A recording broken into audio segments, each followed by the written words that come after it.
হ্যাঁ, তো বলছিলাম সাদাত হোসেন মান্টুকে নিয়ে।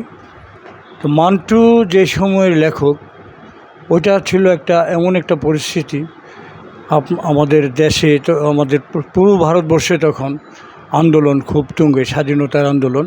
ঠিক সেই সময়ে মান্টুদের আবির্ভাব। মান্টুরা উর্দু ভাষায় লিখতেন।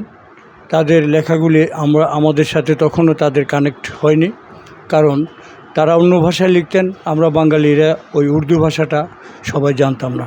কিন্তু একটা সময়ে মান্টুর গল্পগুলি যখন বিভিন্ন পত্রপত্রিকায় অনুবাদ হয়ে ছাপা হয়ে আমাদের কাছে আসতে লাগলো, তখন আমরা মান্টুকে অন্যভাবে আবিষ্কার করলাম।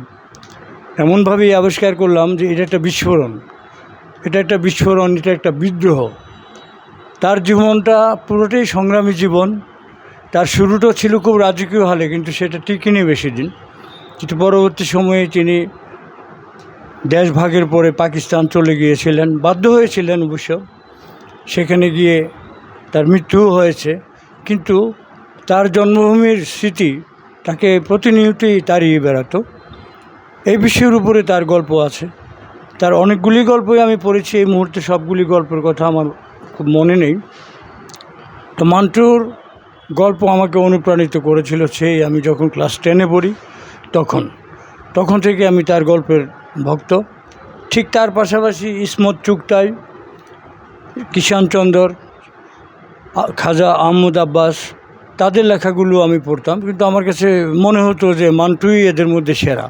আমরা যেরকম জানি যে পঞ্চপাণ্ডব একটা গ্রুপ ছিল, পঞ্চপাণ্ডবের কথা আমরা বলি। উর্দু সাহিত্যেও এরা এই 4-5 জন, তারাও এই পঞ্চপাণ্ডবের মতোই তারা ভূমিকা ছিল। উপমহাদেশী সাহিত্যে তাদের যথেষ্ট অবদান আছে, যে অবদান অনস্বীকার্য এবং যুগ যুগ পর্যন্ত সেটা ওই আধুনিকই থেকে যাবে, এটা কখনো পুরানো হবে না। তো মান্টুর কোনো বই নিয়ে কথা বলার মতো দৃষ্টতা আমার নেই, বা আমার দুঃসাহসও নেই, আমি করব না। মান্টুর লেখনী যখনই আমি যখনই পড়তাম, তখনই আমাকে একটা ভিন্ন জগতে নিয়ে যেত। আমি মান্টুর লেখার উপরে ভর করে আমার নিজের জীবনের অনেক ঘটনা আমি যেন দেখতে পেতাম। এতটাই আবেদনময় লেখা ছিল, এতটাই ছিল, চুম্বকীয় আকর্ষণ ছিল এই লেখার মধ্যে। তো সেই মান্টু সম্পর্কে আমার চেয়ে ভালো বলতে পারবেন এখানে জাহাঙ্গীর ভাই আছেন, হালিম আবদুল্লাহ আছেন, তারা আরও বেশি ভালো বলবেন। আমি এইটুকু বলেই আজকের আয়োজনটা আরও সুন্দর হোক। এটা আমরা যারা আছি এখানে প্রতিবারই যত রকমের ঝামেলায় থাকুক না কেন, আমরা থাকবো এই অনুষ্ঠানটাতে, আমরা থাকবো।